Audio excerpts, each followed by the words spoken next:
Hi guys, welcome to the channel. This is what if Naruto has true potential. Before we start, remember to like and subscribe to help the channel. Also check the description for the creator of the fanfic. Chapter 6. Life as Genin. Naruto was grinning as he ran down the streets towards training ground 17. Today was his first day of training. Today would also be the day of his first mission. The blonde truly felt like a shinobi and he was happy about it. This is it. This is where my journey to become Hokage truly begins, Dadbayo. He mentally declared to himself as he left the houses of Konoha and was reaching the outer areas where the training grounds were. It didn't take long for the Uzumaki to find the training grounds. The boy was cutting it close on time, however, which explained why his other two teammates and his sensei were already present. Last one here. I expected more from the future Hokage. Anko taunted the boy. Naruto's eyes narrowed on her. You be quiet, Anko-sensei. I'm on time, Dadbayo. Lighten up, boy. Just a joke.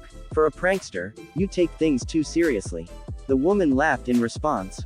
Naruto didn't say anything in response. He only slightly frowned as he made his way over to his two friends. He greeted both of them with a high five before he turned back to his sensei. It was at this time that Naruto noticed that the woman had a large, plain brown bag that she was carrying on her back. Well, we are all here, why not we just start now? He asked. Why not? We are only 2 minutes ahead of schedule anyway.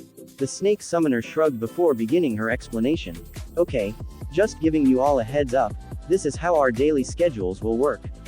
We start each day with a warm-up, which could take anywhere from 20 minutes to an hour, depending on my mood.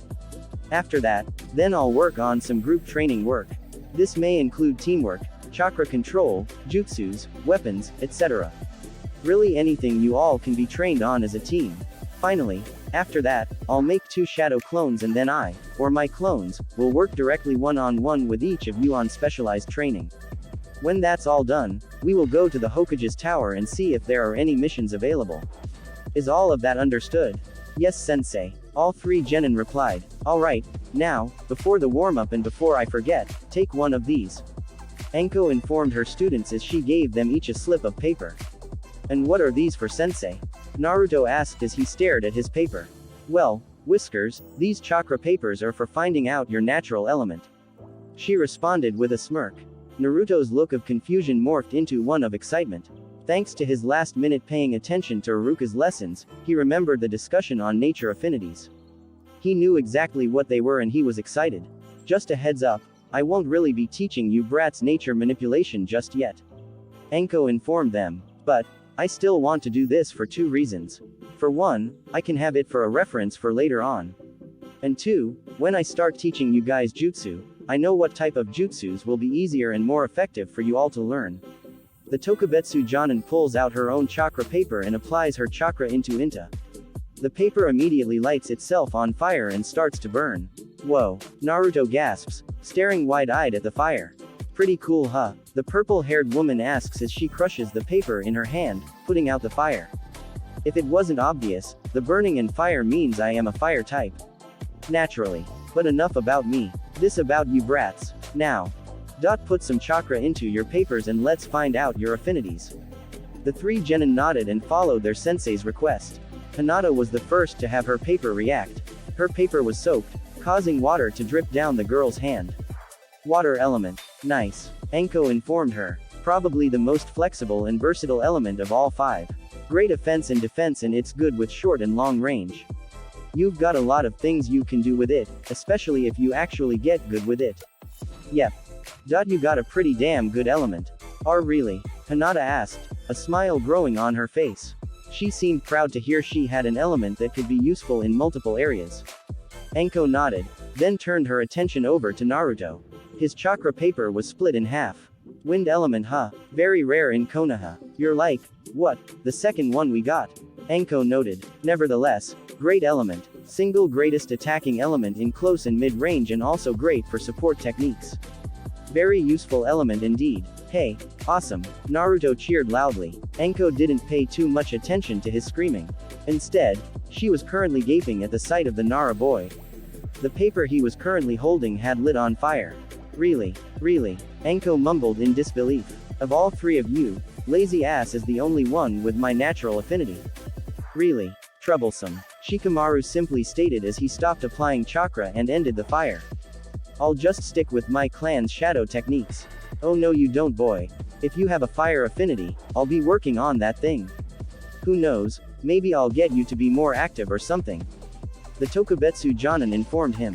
She was now sporting a grin at how training with Shikamaru's fire affinity will go. The Nara was starting to grow nervous. Ahem, anyway, yeah, I just wanted to get that in for a reference for later. Enko stated, getting everyone's attention. Anyway, let's get to work with warm-ups. Let's begin. Yes Enko-sensei, the three genin said in unison as they faced their sensei, ready to do any warm-up she had planned. What started off as a harmless, normal warm-up turned into a training session from hell for the genin. Naruto, Hinata, and Shikamaru laid on the ground, tired and panting while Enko stood above them, frowning. Ah, come on brats. It wasn't that bad, she replied. Not that bad, you call doing 100 sit-ups, 100 push-ups, and 50 laps around the training field not that bad? Naruto asked incredulously. That's also not mentioning the kunai you would throw at us whenever we stopped for a few seconds, or the times where you forced us to start over because of some troublesome reason. Shikamaru added, glaring at the woman in front of him. She's worse than my mom. Good lord, this is a pain. Seriously, it isn't bad. You should see what Guy does to his genin squad. Enko responded nonchalantly. Despite all of his rude remarks towards her, Hinata felt deep sympathy for her cousin, Neji, if Enko's words about his sensei were true. What could honestly be worse than this? Anyway, that concludes your warm-up for today. The Tokubetsu Jonin told them with a smile. The three genin took this time to get up. Now, onto group training. Today's focus. Chakra control. Damn it, this is going to be just like with mom, but worse, again. Shikamaru groaned in his head. Naruto and Hinata were experiencing similar thoughts with Yoshino in mind. Now, just curious, do you guys know how to climb trees with only your feet? The sensei asked. The genin nodded in response. Oh, I see. I'd take you to practice water walking, but there's no water here, guess I'll have to do that later. For now, I'll just work on improving your tree walking. The snake summoner led the genin members of Team 3 towards the forest near the training grounds. She stood in front of 3 trees in particular. Okay, brats, today's lesson plan is this. Climb up the trees and get to the branches. Then keep walking underneath the branches and hold your positions there. Enko ordered. Huh, that's it? Naruto asked. Hey, we'll see. She shrugged in response. Anyway, the day's going on. Get a move on. With those words, the 3 genin rushed up their tree as quickly as they could. They all got on the underside of the top branch on their trees and stood there. Hey, this won't be that bad, Naruto told his 2 friends with a laugh. He had no clue how wrong he was. Once again, all 3 genin were laying on the ground by their trees in exhaustion. This time, chakra exhaustion was added with their physical exhaustion. Enko had decided that they weren't being challenged enough, so she ordered them to hop from tree branch to tree branch in the forest while underneath the tree. This was naturally harder to do than being above the tree and required even more chakra control and balance. Enko would also, once again, throw kunai at her students when they showed signs of tiredness to urge them to keep moving and training. Come on brats, get up. We need to do individual training now. Enko reminded them with a smile. The 3 genin got up once again, this time more slowly. You're a sadist. You know that? Shikamaru informed her with a deep breath. Yup. The woman responded. Just give a few minutes to relax please Enko-sensei. Hinata requested. The Tokubetsu Jonin sighed. Fine, I'll give you guys 15 minutes to take a break. Just be ready when you're done. With those words, the 3 kids passed out on the ground in exhaustion once again. Well, at least I'm getting stronger Dadbeo. Naruto told himself, thinking on the positive side. When all 3 genin were finished calming themselves down, Enko made the hand sign for the shadow clone jutsu.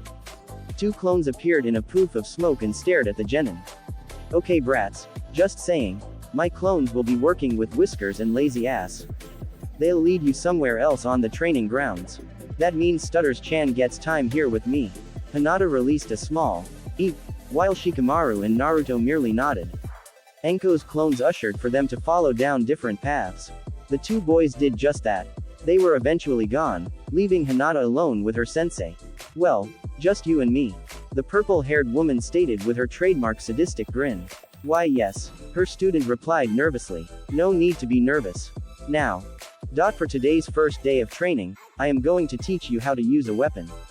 Anko informed the Hyuga heiress as she started digging in the bag she was holding. What? What weapon? Hinata asked, a little curious and nervous. And why a weapon? Most Hyuga D don't use weapons in their fighting style. Anko was about to pull out the weapon of her choosing before she registered what Hinata had just said. She put her bag down for a second with a sigh and turned to her student. Hinata, I actually don't mind you, so I feel I should ask you, can I be brutally honest about your clan?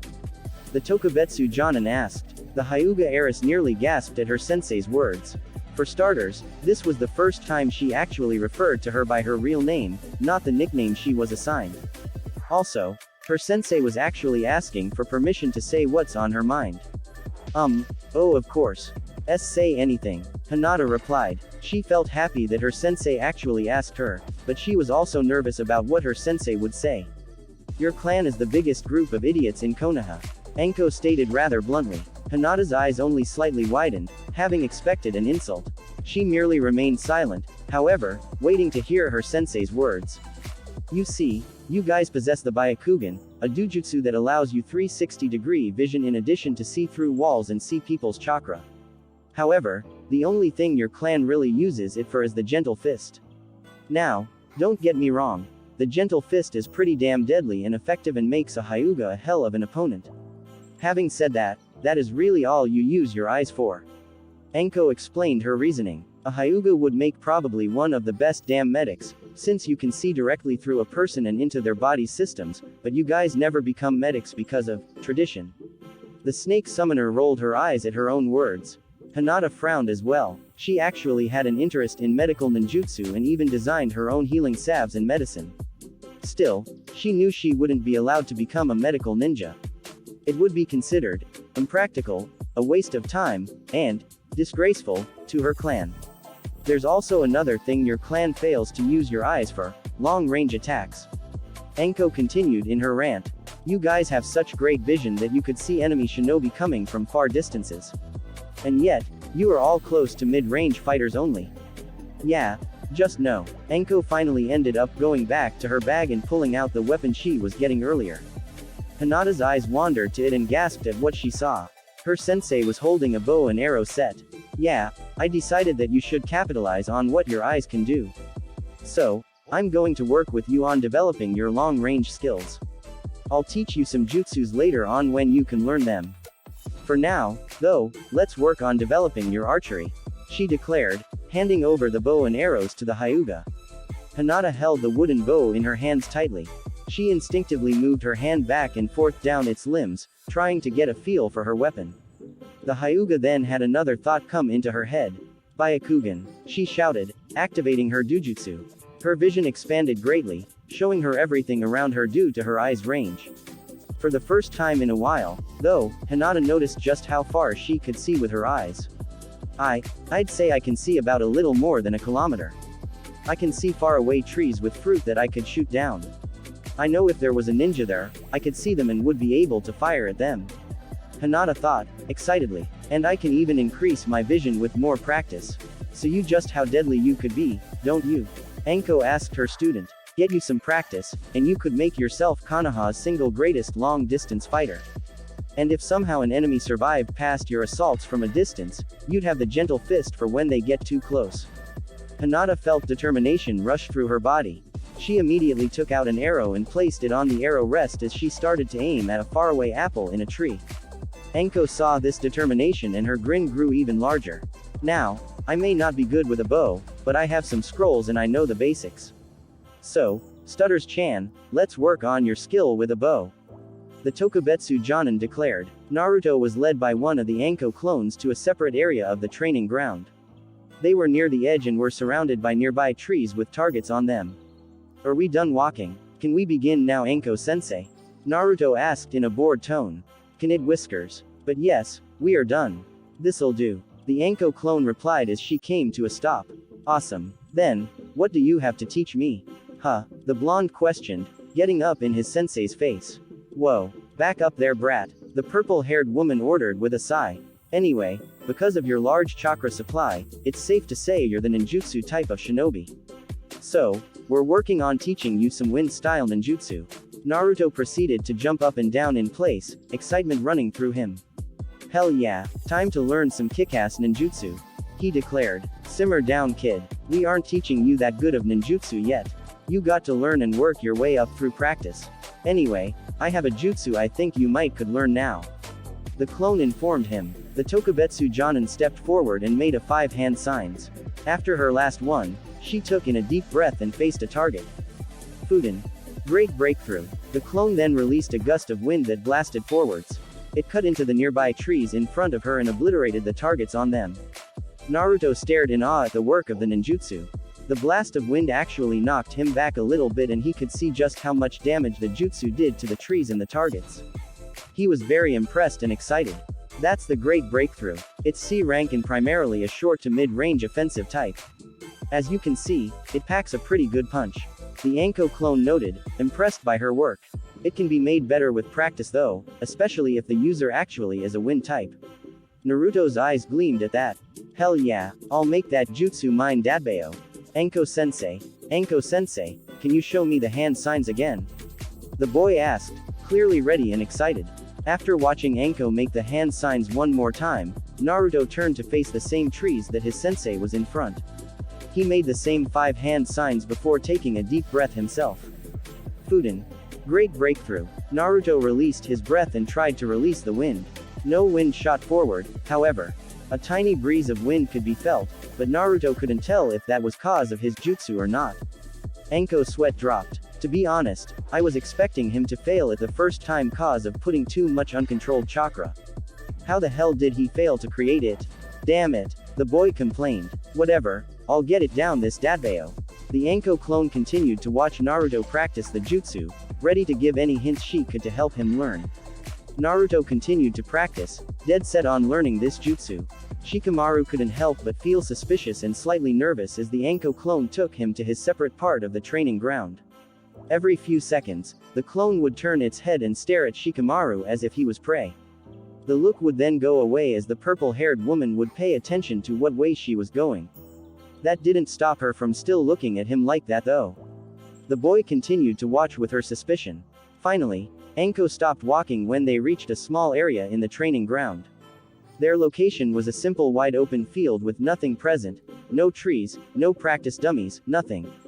It was in this area that Anko immediately charged at Shikamaru, readying her fist to punch him. The young Nara's eyes widened as he barely managed to get out of the way in time.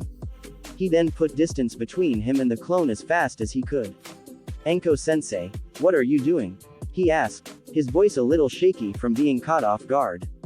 Training you, she replied as she charged at him again, this time going faster. Shikamaru was unable to avoid this blow. He took the fist straight in his face and fell to the ground in pain. He got up as quickly as he could and glared at his sensei as he made more distance. You should have seriously been able to dodge that, Anko pointed out. What's the point of this? The Nara grumbled in response as he got into position to fight off another blow. Sure enough, the clone charged at him again. The boy was able to block this hit and began to engage his sensei's clone in a fight. Well, basically, I noticed something about you lazy ass, your reflexes and physical strength suck. The purple-haired woman told him bluntly as she attempted to deliver a kick at him. She made contact and knocked him down after a strike to his stomach. I noticed that in the test yesterday you didn't get involved really in the physical fighting, just all the planning and strategy. And according to the academy tests, you have one of the worst taijutsus. So, until we can work on your weaknesses and improve them, you're going to be stuck fighting me each day. Shikamaru groaned as he got himself up, both in pain and annoyance. He had heard the complaints about his taijutsu already too many times, from the academy teachers and his parents. This was nothing new to him. He couldn't help but get annoyed at his sensei's training. Is that all? He grumbled after he was finally up and ready to continue fighting. Hey, yeah, basically, I am going to force some physical strength skills into you lazy ass. So be prepared, she shouted as she charged again. Shikamaru sighed, mumbling something about pains in the ass before he got into position to fight off his sensei. After an hour of individual training, Anko ended the sessions and closed training for the day. All three genin seemed to be excited about this concept. Shikamaru was the most excited.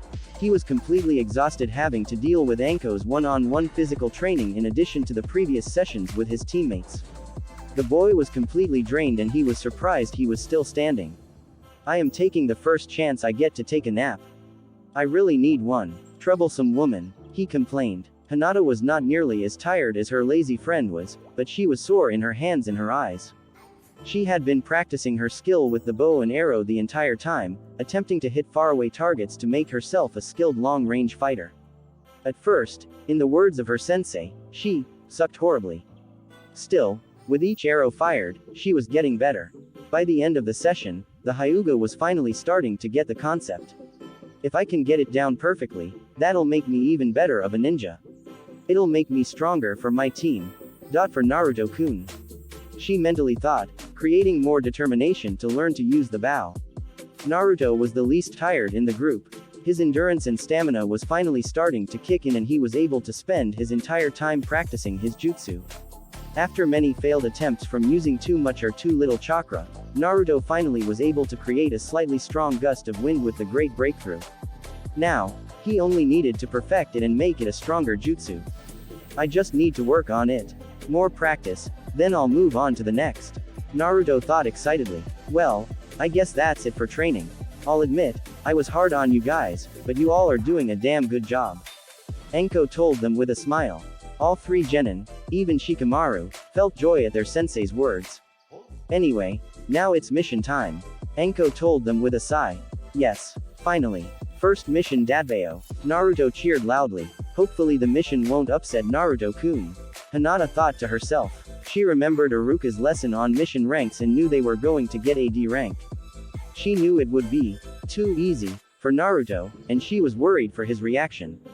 Damn it. I really wanted to get some rest. Shikamaru groaned. Well, let's go and get this over with. Anko mumbled with a sigh, leading the way for her genin squad to the Hokage Tower. Please don't be too easy. Please don't be too easy. The young Uzumaki had many expectations for his first mission. He had wondered what great mission would he be able to say was his first. An assassination mission of a dangerous criminal. Protecting royalty from S-class invaders. Infiltration to learn enemy secrets.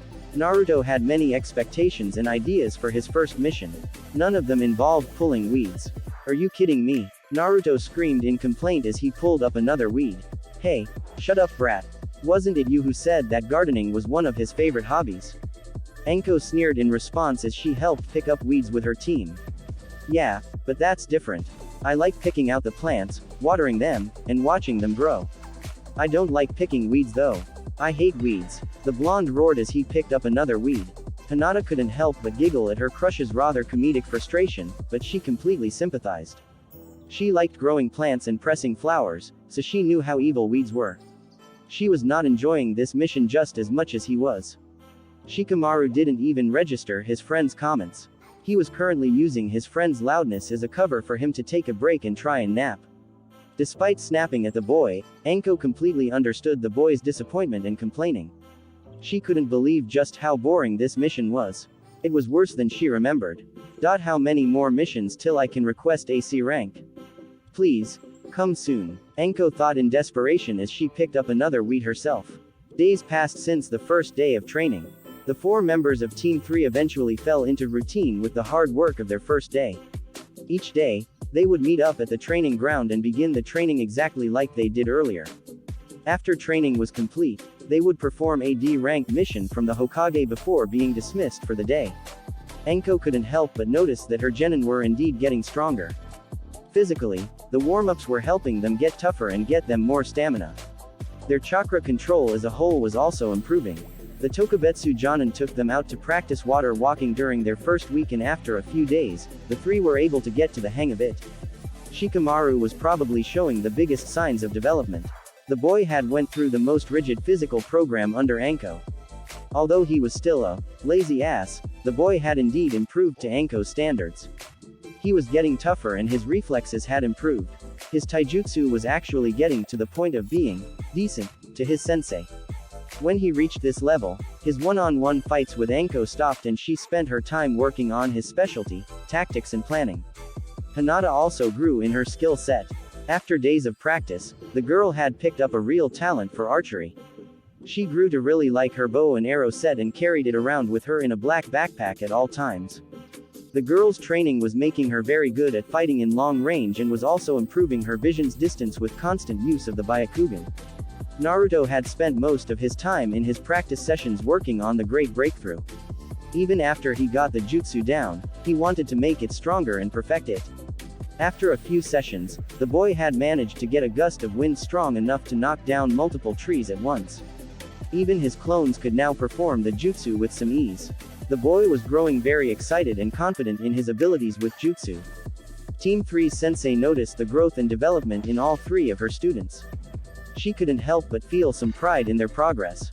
She recognized in the test that the three would be great shinobi, but she never realized to what extent.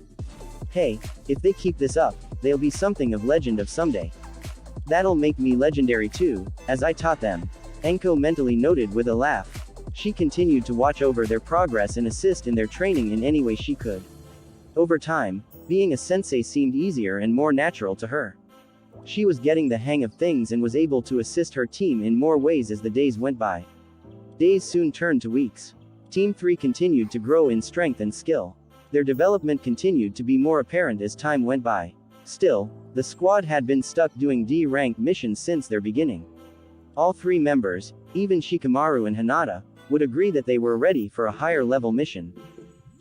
Back for another mission Team 3. Sarutobi Hiruzen asks the Genin team cheerfully as all four members walk into his office.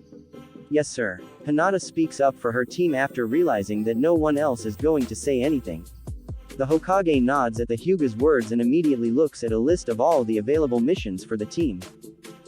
Well, there are some houses that need to be painted in the southern part of Konoha. And it seems like the daimyo's cat has escaped again, he mentioned as he looked over the list. Enko's eyes widened exponentially. Shit. Abort mission. Must convince him of something else. Just no more damn cat. Hokage-sama, don't you think we deserve a C rank mission now? I mean, we've done plenty of D ranks. Enko asked, laughing nervously. Who is Stutters-chan now, Enko-sensei? Naruto asked, teasing his sensei for the sudden stuttering. Hinata giggled in response. But she's right. Come on old man, give us a C rank mission already. AC rank? The Hokage asked. Do you think your team can handle one? Well, Hokage-sama, my team has done plenty of missions over the past 2 weeks. They've completed more than enough D ranks necessary to request one, and I can say that from watching them, they're tough. They could handle one, Enko informed him. Her nerves seemed to go away and she felt more confident that she could get a C rank mission allowed. The Hokage seemed to nod in understanding. He took out another list of missions and started to look at it, to see if there was an appropriate mission to assign to Team 3. Enko crossed her fingers while the Hokage searched. I think I found one, he declared as he pointed to one. He then started digging through a scroll with the mission contents in more detail. Enko and Naruto began cheering loudly at the Hokage's words. Yes. No cat, she screamed excitedly. Finally, a real mission, Naruto yelled nearly as loud as her. The boy, in his excitement, immediately latched on to the person standing next to him. That person happened to be Hinata, who immediately turned a dark red and promptly fainted in his arms after a surprise, "Meep," escaped her mouth. Oh, sorry about that Hinata, Naruto started to say before he realized that the girl in his arms was unconscious. Hinata, are you okay? Wake up. Hinata's fainting only caused Enko to burst out into even more laughter. Shikamaru merely rolled his eyes in response. How does that idiot not know that she likes him? He'll have to learn eventually. Or maybe someone will point it out to him someday. But even then, he'd probably still be confused. Troublesome, Shikamaru thought to himself about his friend and his obliviousness. The Hokage couldn't help but chuckle at the display in front of him. Oh, to be young again. After getting out all of the laughter, the Hokage started to speak to the awake members of Team 3. Your mission is an escort mission to Kusa no Kuni. You'll be escorting a wealthy merchant from Suchi no Kuni, who is currently traveling in Hai no Kuni to see family. You will take him to the Tenchi Bridge, where you will meet a team of Iwa shinobi. They will then take the merchant and escort him back home in your place. The Hokage gave a brief synopsis of the mission. Sweet. Iwa is involved. This isn't some normal boring C rank. This is a good one, guarantee. Enko inwardly cheered. Iwa. Naruto frowned in response. Why do we have to deal with those punks, Dadbayo? We could just take him all the way home. For various reasons, Naruto. First of all, this was how the client requested the mission. He already sent out the request to Iwa and Konoha months in advance about the missions, so Iwa already has the mission.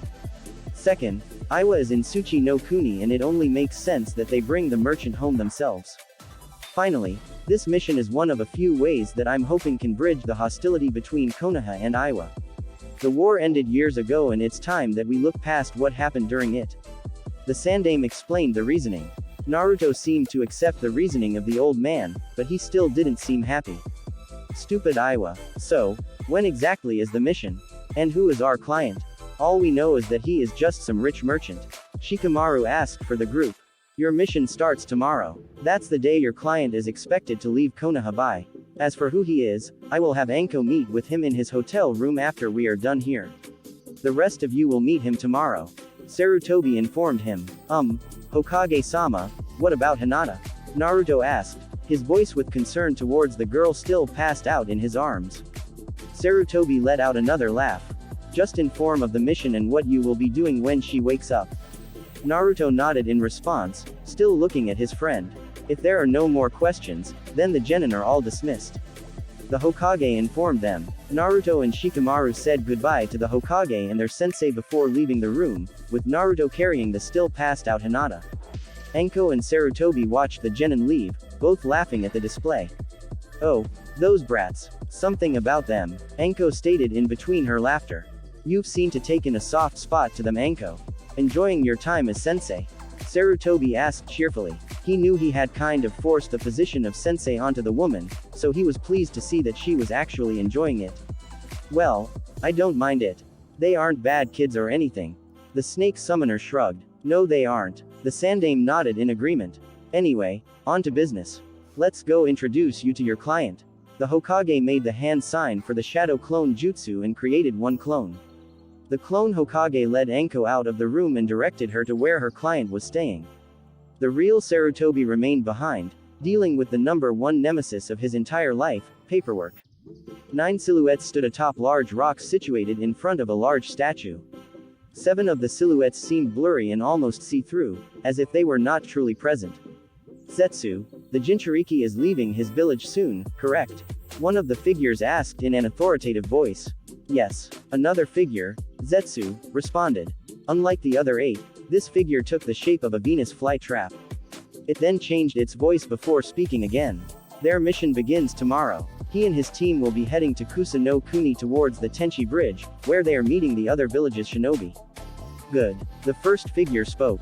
He then turned his attention towards 2 more figures, standing next to each other. Kakuzu, Nasumareta, I have a mission for you both. As you 2 are the closest to the bridge, you will engage the Jinchuriki after they leave the other ninja. Fight him to test his abilities and see where the Jinchuriki stands. If possible now, try and capture him alive for the extraction. If you can, then try and pin his disappearance on the other shinobi. The Konoha-Iwa feud is infamous, so it won't seem off that something like this happened. Understood. One of the figures replied in a bored, uncaring tone of voice. Anyway, if that's all the orders you have for me, then I'll be on my way. Later. With those words, the figure disappeared from view on his rock. Didn't even wait for any more orders, that impatient, obnoxious little brat. The figure that was standing next to him hissed under his breath before he turned to face the leader. My partner is getting me on my nerves. He has been for the past few days. Expect me to need a new partner, as I will probably kill him very soon and turn him in for the bounty Kumo has on his head if he keeps pissing me off with his impatience. That'll be the third one, Kakuzu. Zetsu replied nonchalantly. We can look into that for you, Kakuzu, but for now, just work with him and complete your mission. There are no further orders for you. The leader stated. He then turned his attention to Zetsu. Zetsu, keep track on the other Jinchuriki.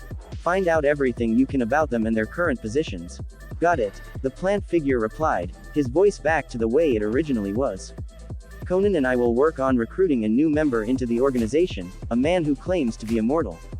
Perhaps this would be the best suited partner for you, Kakuzu? The leader asked. If he pisses me off, I'll find a way to kill him too. Kakuzu responded simply. The leader seemed to ignore the man's response and turned to the entire group. As for the rest of you, you have your individual assignments. The meeting is dismissed until Kakuzu and Nasumareta complete their mission. With those words, all silhouettes disappeared without a trace. Thanks for listening. If you want the next part of this video, be sure to like, subscribe and comment and hit that bell notification. See you next time.